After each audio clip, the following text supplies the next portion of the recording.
Bien-aimés, je suis le pasteur Pujol Catherine, né Badjek. Je suis encore assise ici devant vous dans le cadre de nos vidéos quotidiennes, bien-aimés, avec un nouveau thème. Et nous allons parler aujourd'hui, au Cameroun, on appelle cela le viens, on reste. Donc, nous allons parler du viens, on reste, c'est-à-dire la vie commune sans être marié et ses conséquences. Voilà, vous savez déjà tout. Vous savez, bien-aimés, que les hommes sont des prédateurs. Ils cherchent la solution facile. Au Cameroun, généralement, ce sont des bons parleurs. Je ne parle pas des autres pays, il y en a sûrement aussi. Donc, des gens qui savent flatter. Et la femme, à un certain moment, surtout quand on drague, la femme croit qu'elle est tombée sur la personne qu'elle attendait toute sa vie. Et avec ce petit calcul, elle va aussi se dire que voilà, il faut que je réussisse à la voir. Peut-être que si je vais habiter chez lui, je vais bloquer, il n'y aura plus une autre femme. Ça se passe souvent comme ça. Mais d'un autre côté, il y a des hommes qui eux-mêmes attirent la femme, lui demandent de venir habiter avec eux. Et en fin de compte, ils commencent à vivre des années et des années ensemble. Et qu'est-ce qui se passe? Il y a des enfants qui naissent. Pour la femme, elle se dit que comme il y a déjà un enfant, oh, la grossesse est là, l'homme va l'épouser. Mais l'homme se dit que, de toute manière, il n'a pas à doter, il a déjà une femme à la maison, elle lui fait déjà des enfants, et lui, il a tout ce qu'il veut. Il a une femme qui lui fait la nourriture, qui entretient la maison, qui dort sur le même lit que lui.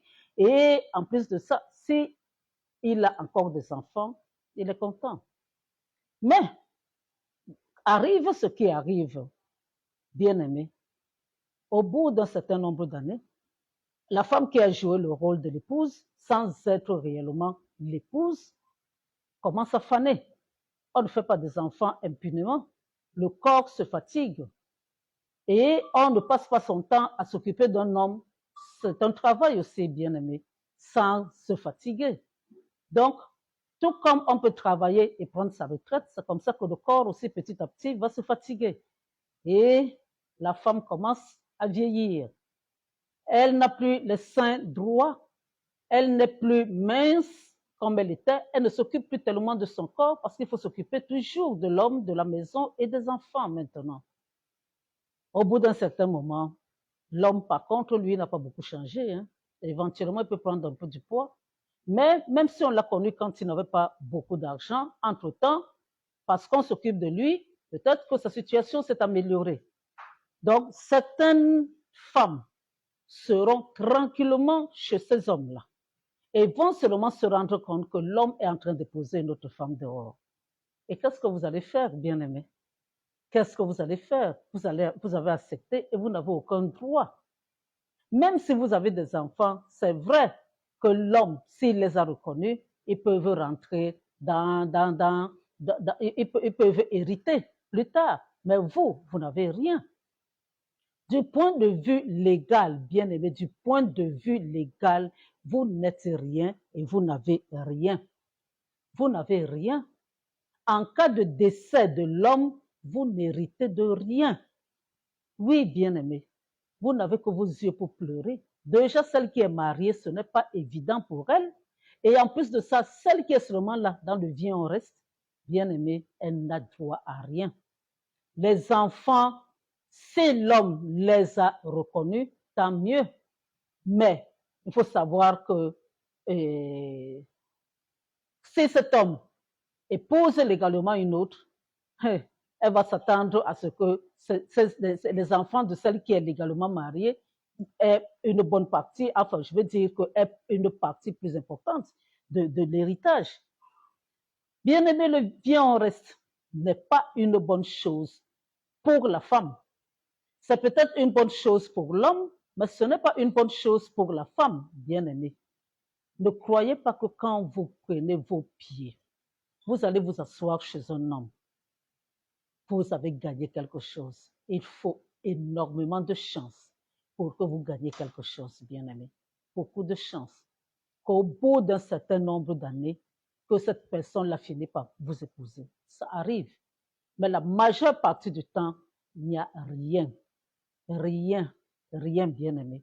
Il n'y a que les douleurs. Il n'y a que les aigreurs. Il n'y a que les pleurs.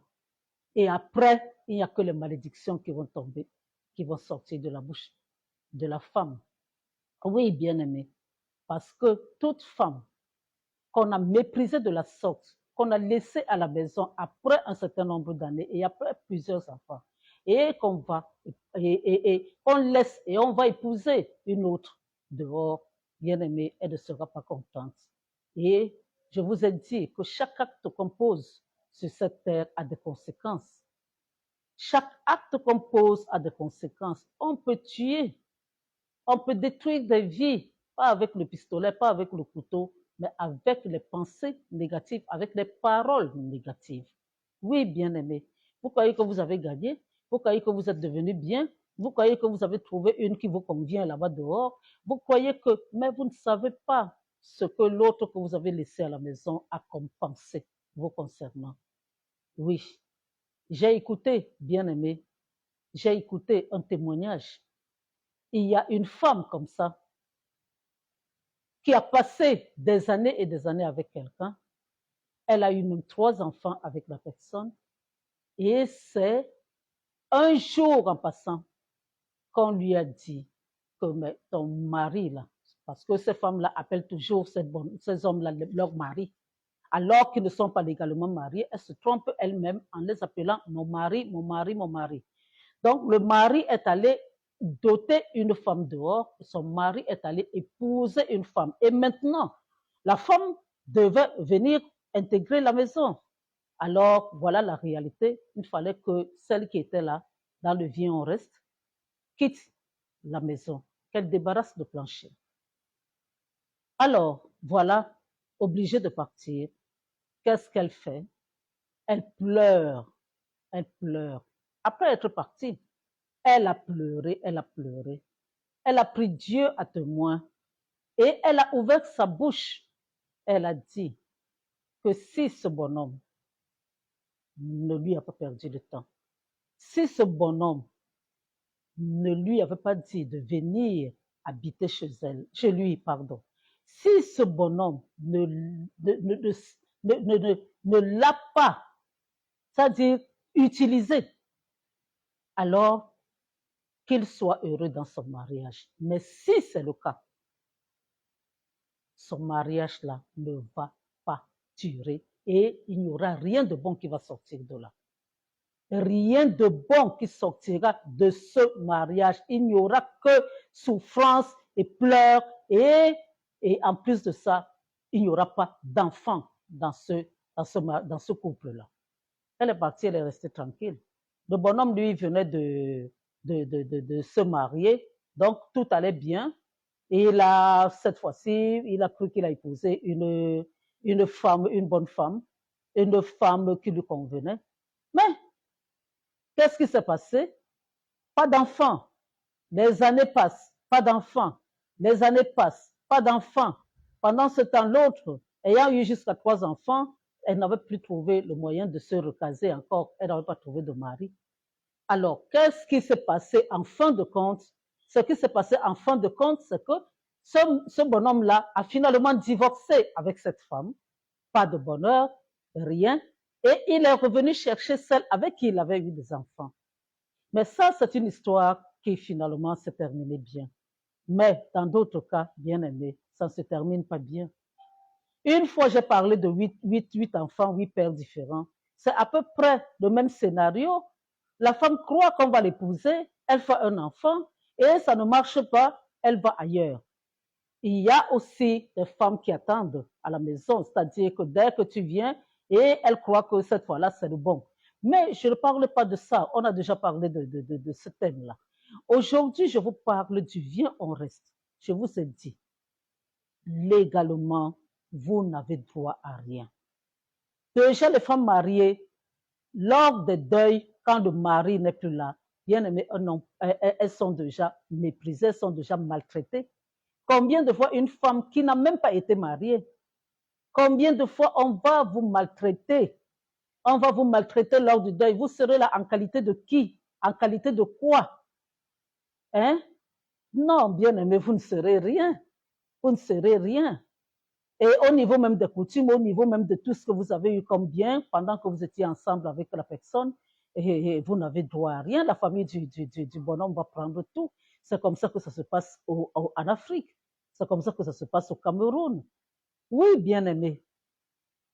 Le bien en reste n'est pas une bonne chose. Et encore une fois, ce que j'ai l'habitude de dire, je le répète et je n'aurai de cesse de le répéter, c'est que chaque acte qu'on pose a des conséquences, bien-aimés. Chaque acte qu'on pose a des conséquences. Vous croyez que vous perdez le temps à quelqu'un, bien-aimé, il y aura des conséquences. Il y aura des conséquences. C'est aussi une autre femme a souffert pour accoucher cet enfant que vous maltraitez. Parce que c'est de la maltraitance. Vous utilisez et après vous jetez.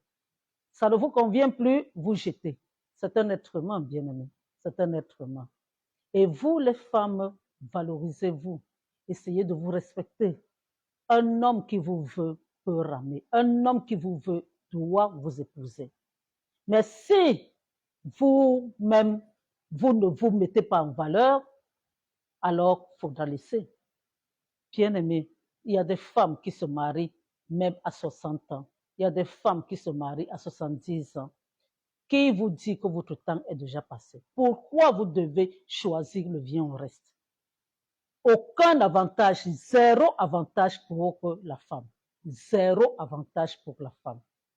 Le seul avantage que la femme peut avoir, si c'est une femme qui n'est pas lettrée, il faut qu'elle se batte pour que la personne l'aide au niveau des études ou au niveau d'un travail, qu'elle apprenne un métier au cas où ça ne marche pas demain, qu'elle puisse se débrouiller par elle-même. Parce que le bien en reste, bien aimé, finit en Afrique rarement par un mariage. Ça finit rarement par un mariage. Comprenez-le. La personne n'a plus rien à découvrir de vous. La personne a déjà utilisé votre corps. Elle est déjà fatiguée même d'utiliser votre corps. Comment voulez-vous qu'elle vous épouse?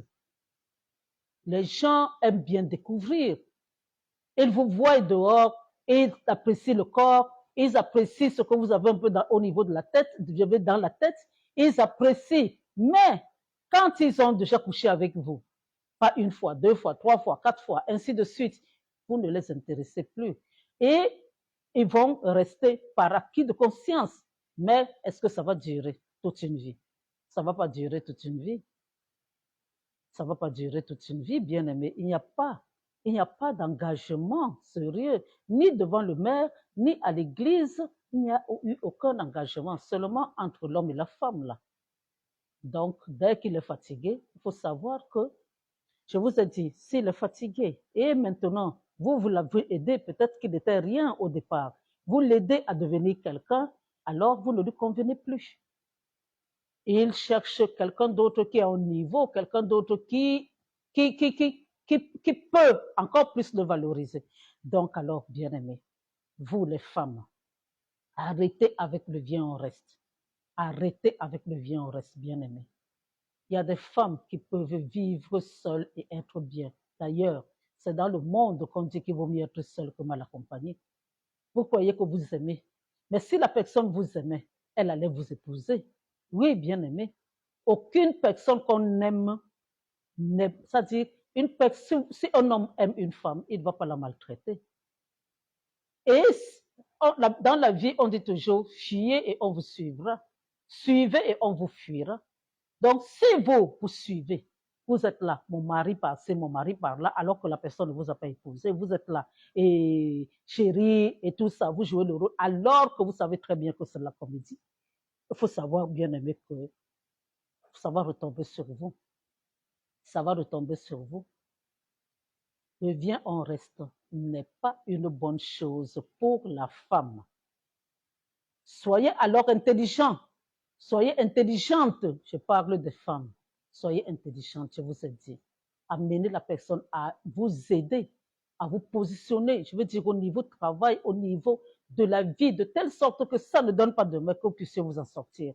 Mais sinon, vous serez perdante. Vous serez perdante complètement. Oui, bien-aimé.